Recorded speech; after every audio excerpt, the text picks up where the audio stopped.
Selamat siang, pagi, sore, Prof. Doni. Di sini saya sama Ranggita mewakilkan kelompok FG5 yang mempresentasikan terkait manajemen pemasaran.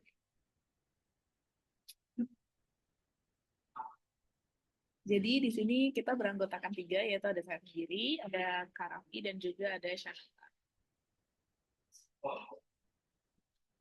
Nah, jadi kita mau menjelaskan tentang teknologi pemasaran atau marketing. Nah, sebenarnya untuk buat memahami marketing itu kita harus ngerti nih terkait produk itu sendiri atau product knowledge. Nah, di mana product knowledge ini memiliki beberapa backgrounds, yaitu di sini kita bisa melihat ada product line dan juga ada product mix. Untuk product line itu misalnya contohnya kumpulan produk yang ditawarkan oleh si perusahaan itu sendiri. Jadi dari perusahaan itu dia punya beberapa komponen produk, terus habis itu kita harus tahu nih produk knowledge-nya. Kayak contohnya kalau di Coca-Cola dia punya produk Coke, Diet Coke, Kevin Free Coke, gitu. Nah, itu kita harus bisa identify produk-produk yang dihasilkan oleh perusahaan tersebut. Yang kedua itu adalah product mix, di mana yang kita melakukan identifikasi kebutuhan konsumennya. Jadi contohnya dari Amazon itu dia hanya menjual buku, tapi seiring berjalannya waktu mereka bisa menjual alat elektronik, dapur, jadi dia emang based on customer. Terus contoh yang lain juga sebenarnya kayak perusahaan 3M gitu. 3M itu awalnya dari perusahaan tambang, tapi mereka berkembang jadi perusahaan lakban gitu. Jadi gimana caranya a company can try to shift their focus in order for them to um, apa ya kayak menyesuaikan dengan market and also their customer. Nah, yang kedua itu terkait small business survey, di mana di sini di small business survey itu kita harus mengerti terkait gimana caranya kita bisa memahami convenience of the product and also the convenience from the customer, di mana dia dapat memperluas bisnisnya untuk mempermudah konsumen, tadi berbalik lagi dengan kebutuhan konsumen itu sendiri gitu, mau itu secara online ataupun offline. Dan juga we have to understand the value chain, atau di sini mungkin kita dijelasinnya itu terkait product life cycle, di mana ada 4 fase, yaitu ada introduction atau pengenalan, ada pertumbuhan, kematangan, dan juga penurunan. Nah, untuk decision making di dalam marketing itu sendiri itu merupakan kita harus bisa mengidentify pengenalan produk dan juga harga barangnya gitu. Dan di dalam fase pertumbuhan itu peningkatan penjualan dan juga kematangannya bisa dilihat dari graph and trends. Terus habis itu untuk penurunan itu um, ketika kita meninjau satu produk itu mulai menurun untuk penjualannya. Terus akhirnya ada juga kesiapan sebelum penurunan. Itu juga penting untuk menanggulangi penurunan yang tiba-tiba. Moving on, kita juga penting untuk identifying the target market. Jadi the target audience is also plays a big role in our marketing strategies, di mana di sini kita harus consider beberapa faktor, yaitu seperti demografi. Jadi kita harus membuat suatu scalability, mixi gitu ya, mutually exclusive and collectively exhaustive dari demografinya, geografinya, ekonomi, and social. Jadi kita bisa tahu the market size, and also we can identify the target market and also the market size in order for us to create more specific standardizations for our products marketing strategy in order for us to gain benefits and profits, and also mungkin mengurangi beberapa kerugian ke depannya gitu. Moving on, kita juga bisa menggunakan sekarang itu semuanya serba di digital, jadi kita bisa juga menggunakan e-marketing untuk leveraging di target pasarnya gitu, di mana di sini kita bisa mengelola produk, termasuk perencanaan, penetapan harga, distribusi, dan promosi itu kita melalui tinjauan trends yang ada di social media atau melalui electronic marketing. Nah, untuk itu juga kita bisa expanding our market atau target pasar kita itu bisa melihat dari key trends and also the demographics that happening through social media. Dan untuk itu kita bisa menjangkau konsumen yang lebih luas dan ya udah gain more profits in that, and also try to maintain the company to stay relevant to the situations that are happening. Nah, setelah itu ada juga beberapa teori terkait creating new products. Jadi kita bisa melakukan market research atau marketing research untuk creating new products. Nah, dari situ juga kita bisa melakukan research and development, di mana ada pengembangan produk baru. Di situ kita bisa melakukan beberapa strategi competitor strategy, di mana kita ngelihat kompetitornya kita.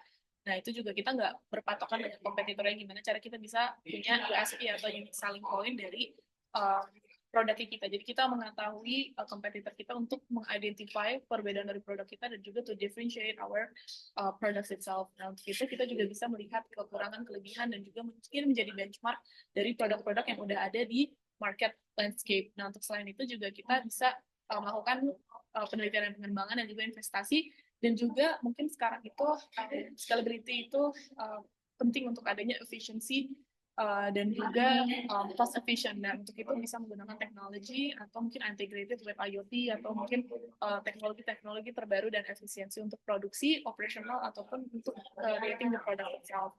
Nah, selain itu, langkah penting untuk membuat produk baru itu kita juga harus mengembangkan ide-idenya, terus ada kelayakannya, perancang dan menguji produk sesuai standarisasi. Untuk teknik sendiri kita mengenal ada beberapa standarisasi etika engineering, untuk itu juga perlu diimplementasikan karena by the end of the life cycle of value chain itu akan dilakukan audit gitu pasca produk. Untuk itu untuk menghasilkan audit dan juga transparansi and compliance yang baik untuk produk kita, itu kita penting untuk bisa menerapkan transparansi dari pemrosesan produk dan juga menghasilkan kualitas yang bagus dari produksi yang sudah kita lakukan gitu.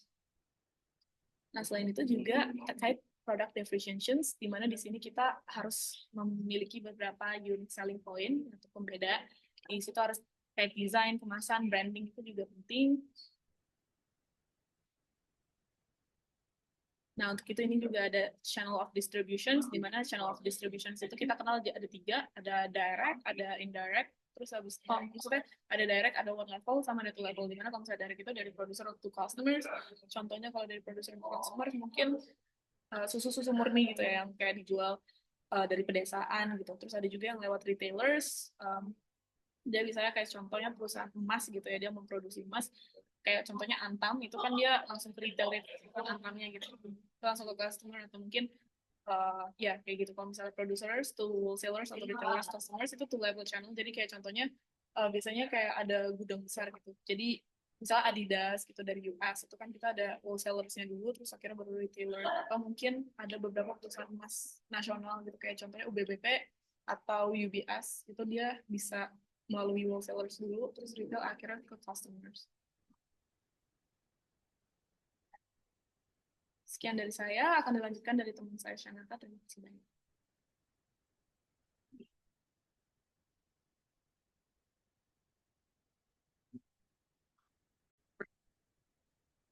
Baik, selanjutnya saya akan melanjutkan yang sebelumnya sudah dibahas oleh Salma. Perkenalkan, pada Nanta, nama saya Shanata Putri Salsabila dengan NPM 2106732506.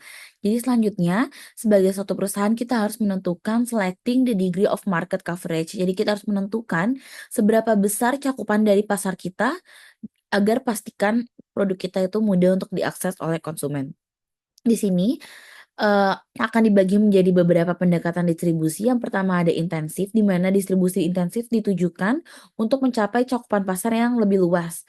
Sedangkan ada selective distribution, jadi di sini memang kita menseleksi persebaran dari produk kita itu mungkin lebih ke dijual di beberapa gerai aja.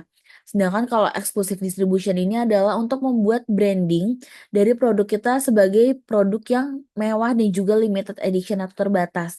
Jadi biasanya ini lebih diperuntukkan untuk barang-barang mewah dan akan dibuat di limited store dan juga di limited jumlah dari produk yang diproduksi. Selanjutnya ada selecting the transportation used to distribute the product. Jadi kita harus memilih produk transportasi seperti apa yang akan kita pilih untuk mendistribusikan produk kita. Dikarenakan dengan memilih transportasi yang tepat kita bisa menghemat biaya pengeluaran agar biaya yang kita keluarkan untuk distribusi itu lebih rendah untuk mengoptimalkan. Jadi kita perlu mengevaluasi baik itu dari waktu, biaya maupun ketersediaan dari transportasi tersebut. Selanjutnya, ada 4 poin di mana ini adalah salah satu poin untuk how to accelerate the distribution process. Jadi yang pertama, kita harus menyederhanakan saluran distribusi. Yang kedua, kita harus punya banyak perusahaan biar produk kita tuh lebih cepat tersebarnya. Yang ketiga, kita bisa menggunakan media internet untuk distribusi. Dan yang keempat, pastinya internet itu udah menyederhanakan distribusi kita dengan kayak adanya perusahaan kayak Amazon, Dell yang bisa berdiri tanpa adanya outlet retail. Selanjutnya di sini ada background on retailers, di mana retailers ini berfungsi sebagai perantara untuk mendistribusikan produk langsung kepada para pelanggan. Jadi di sini ada beberapa aspek yang harus kita tinjau, yaitu ada jumlah outlet, di mana kalau toko mandiri itu biasanya memiliki satu outlet aja, tapi kalau toko rantai atau chain itu biasanya dia punya lebih dari satu outlet, kayak misalnya Walmart atau Superindo, itu kan udah banyak ya cabang-cabangnya. So ada kualitas layanannya, jadi ada toko layanan lengkap, jadi dia bener-bener semuanya lengkap, atau kayak swadaya, jadi dia biasanya menggabungkan beberapa layanan personal doang, nggak yang semuanya. Di situ jenis produk yang ditawarkan dan juga toko versus non toko.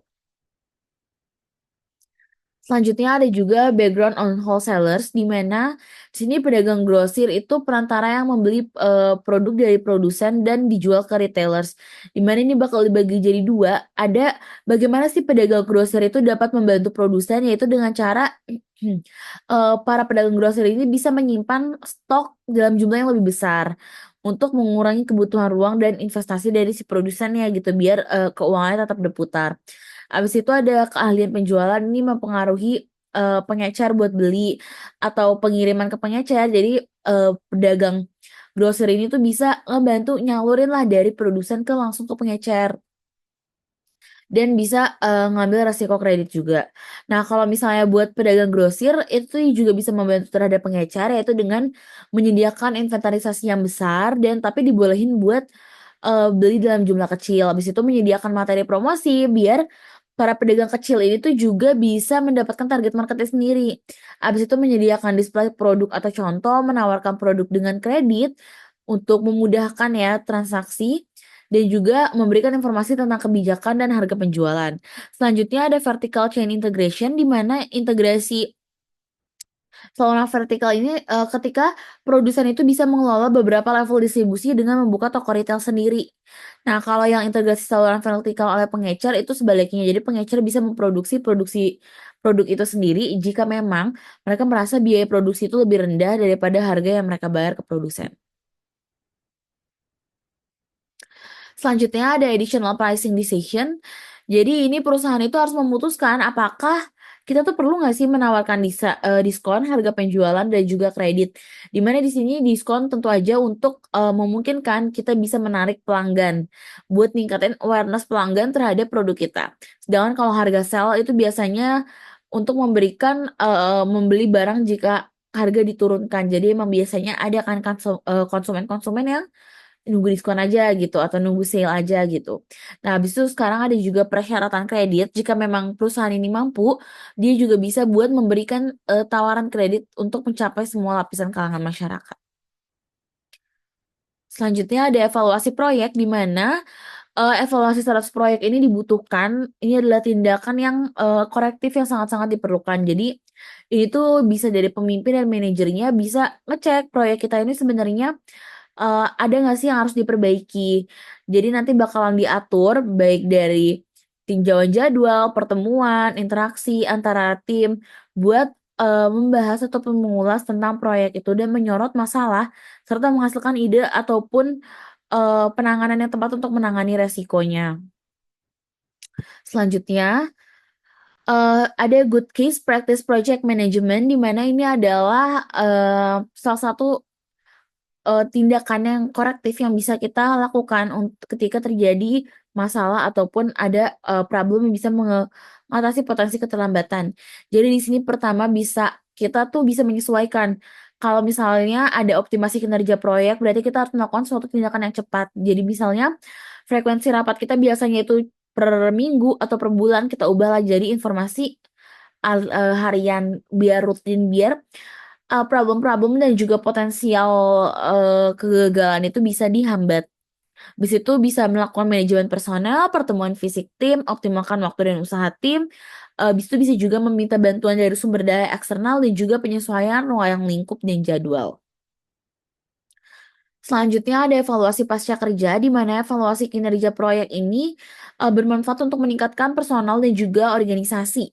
Di mana di sini ada beberapa pertanyaan yang dapat digunakan sebagai pembimbing arah terjadinya diskusi, yaitu kayak apakah tim kita nih udah mencapai misi dan juga tujuan yang ingin dituju. Habis itu aspek-aspek apa aja sih dari kinerja proyek kita, misalnya waktu pengembangan, biaya pengembangan, kualitas produk, biaya manufaktur, dan juga dampak lingkungan, mana yang paling positif dan mana yang paling negatif, dan apa sih yang bisa kita perbaiki buat ke depannya. Seperti itu. Dan evaluasi pasar kerja ini memiliki beberapa benefit, yaitu yang pertama pasti kita bisa ngetahuin plus minus dari proyek kita dan juga bisa menggunakan hasil tersebut untuk perencanaan proyek mendatang sebagai sumber data dan histori untuk studi praktik pengembangan produk perusahaan. Baik, sekian dari saya. Kurang lebihnya mohon maaf. Berikut akan dilanjutkan oleh Bang Raffi.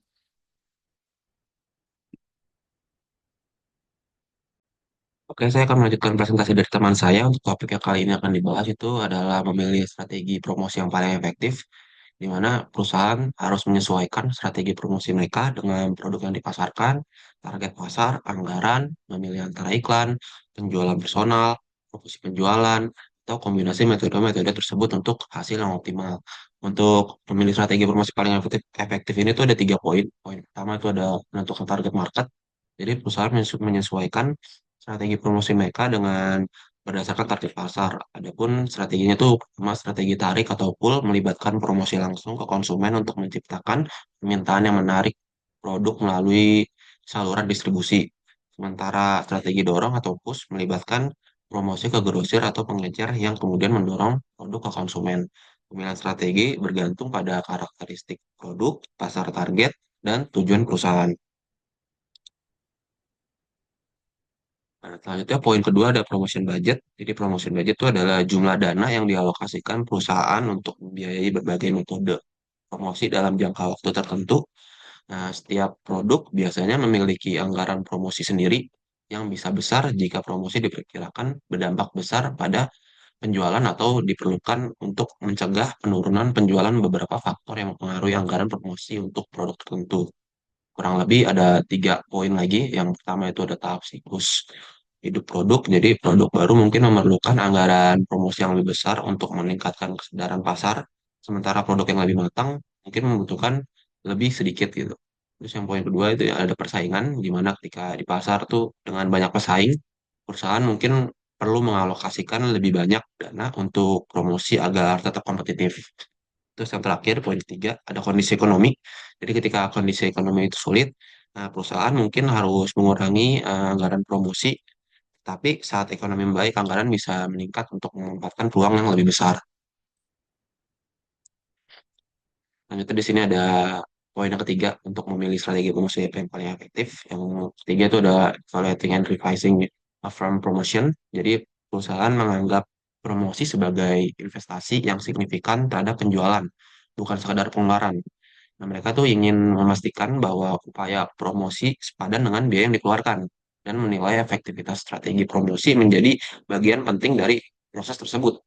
Jika tujuan itu tidak tercapai, perusahaan mungkin perlu merevisi strategi atau tujuan mereka. Terkadang, target yang terlalu ambisius perlu disesuaikan. Selain itu, kondisi eksternal seperti ekonomi yang buruk dapat mempengaruhi pendapatan meskipun strategi promosi sudah efektif. Nah, perubahan dalam karakteristik konsumen atau kondisi pasar juga dapat memaksa perusahaan untuk menyesuaikan promosi campuran mereka. Nah, selanjutnya ada ringkasan dari semuanya. Jadi yang pertama itu ada keputusan penetapan harga lainnya. Jadi selain menetapkan harga untuk setiap produk, perusahaan juga perlu membuat keputusan penetapan harga lainnya seperti diskon, harga jual, dan syarat kredit. Nah, pengaruh konsep terhadap kinerja bisnis itu, nah, jadi keputusan perusahaan tentang konsep produk dan harga yang dirangkum di sini mempengaruhi kinerjanya. Keputusan mengenai produk bertujuan untuk menciptakan produk yang diinginkan konsumen dan mengidentifikasi pasar di mana produk tersebut akan terjual. Semua keputusan produk dan harga bertujuan untuk mempengaruhi permintaan produk dan dengan demikian pendapatan perusahaan. Karena keputusan ini nih, karena keputusan ini nih dapat mempengaruhi permintaan, mereka juga berdampak pada jumlah produk yang perlu diproduksi dan karenanya mempengaruhi biaya perusahaan juga. Lalu poin kedua itu ada garis produk dan siklus hidup produk. Sebuah garis produk adalah sekumpulan produk atau layanan terkait yang ditawarkan oleh suatu perusahaan. Variasi produk yang ditawarkan oleh sebuah perusahaan disebut campuran produk. Tahapan siklus hidup produk ini tuh meliputi tahap pengenalan, di mana konsumen diinformasikan tentang produk, tahap pertumbuhan, di mana produk menjadi lebih populer dan meningkatkan pangsa pasarnya. Terus tahap kematangan di mana volume penjualan stabil karena adanya persaingan. Dan terakhir tahap penurunan di mana volume penjualan berkurang akibat persaingan atau permintaan konsumen yang menurun. Faktor yang mempengaruhi ukuran target pasar itu ada empat. Yang pertama itu ada tren demografi seperti usia dan tingkat pendapatan. Terus ada geografi. Selanjutnya ada faktor ekonomi seperti pertumbuhan ekonomi. Dan yang terakhir ada perubahan dalam nilai sosial seperti penurunan permintaan untuk produk yang dianggap tidak sehat. Nah, yang terakhir ini ada langkah-langkah dalam menciptakan produk baru. Yang pertama itu ada mengembangkan ide produk, yang kedua itu ada menilai kelayakan ide produk, yang ketiga ada merancang produk dan mengujinya dengan beberapa konsumen di pasar target, yang keempat ada mendistribusikan produk agar mudah diakses oleh pasar target, dan yang terakhir ada melakukan audit pasca peluncuran untuk menentukan apakah produk perlu direvisi. Nah, untuk metode diferensiasi produknya itu ada tiga, yaitu desain yang unik, di mana produk yang dihasilkan lebih aman, lebih andal, lebih mudah digunakan, atau memiliki keunggulan yang lain. Yang kedua itu ada kemasan yang unik, yang dapat meningkatkan kenyamanan atau berisi iklan. Terakhir ada branding yang unik, yang meningkatkan persepsi konsumen terhadap kualitas produk. Untuk faktor-faktor yang mempengaruhi keputusan penetapan harga, itu ada tiga. Yang pertama itu ada biaya produksi, sehingga harga yang dikenakan dapat menutupi biaya yang dikeluarkan. Yang kedua itu ada persediaan inventaris, sehingga harga dapat diturunkan untuk mengurangi persediaan yang berlebih. Dan yang terakhir itu ada harga pesaing, sehingga harga dapat ditetapkan di bawah harga pesaing untuk menetapkan keuntungan atau penetapan harga penetrasi atau di atas harga pesaing untuk menciptakan citra kualitas yang tinggi atau penetapan harga yang prestis. Ya, kurang lebihnya itu dari kami FG5, kurang lebihnya mohon maaf. Terima kasih banyak untuk Pak Donata dan teman-teman. Sekian dari kami. Assalamualaikum.